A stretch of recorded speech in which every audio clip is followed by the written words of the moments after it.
তো এখন বাজে রাত্রে 3টা। আজকে আপনাদেরকে একটা ঘটনা বলবো। ঘটনাটাই হচ্ছে, আমি একদিন মোবাইল কিনতে গেছিলাম আর সাথে ছিল 1000 টাকা। তো আমাদের বাড়ি হচ্ছে নারায়ণগঞ্জের 2500। তো 2500-এ একটি দুবাই প্লাজার একটি মার্কেট ছিল। তো ওইখানে আমি 1000 টাকা নিয়ে একটি হুডি মোবাইল কেনার জন্য চলে গেছিলাম। তো দোকানে যাওয়ার পরে যেসব মোবাইল আমার কাছে পছন্দ হয়, অলমোস্ট ওগুলা 1200-1300 টাকা উপরে।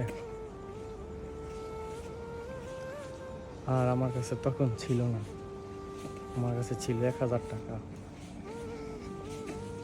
তো অনেকক্ষণ ঘোরাঘুরির পরে আমি চলে গেলাম, কারণ আমার কাছে ছিল 1000। যেগুলো মোবাইল আমার কাছে পছন্দ হইতো 1200 টাকা 1300 টাকার ভিতরে। তো 2 দিন পরে আবার আমি আসিয়া একটা 1200 টাকা দিয়ে একটা মোবাইল কিনে নিয়েছিলাম। আর এখন আলহামদুলিল্লাহ আমি লাখ টাকার একটি আইফোন চালাই।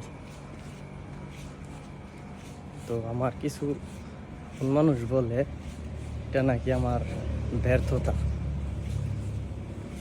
হ্যাঁ, আপনারা বলেন এটা কি ব্যর্থতা না সফলতা?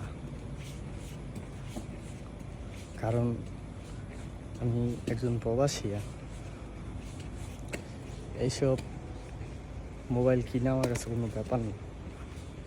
কিন্তু কথাগুলো খুবই দুঃখের বলতাছি, কারণ আপন মানুষ যখন মনের ভিতরে আঘাত দেয়, এই পৃথিবীতে এর চেয়ে বড় আঘাত আর কিছুই হইতে পারে না।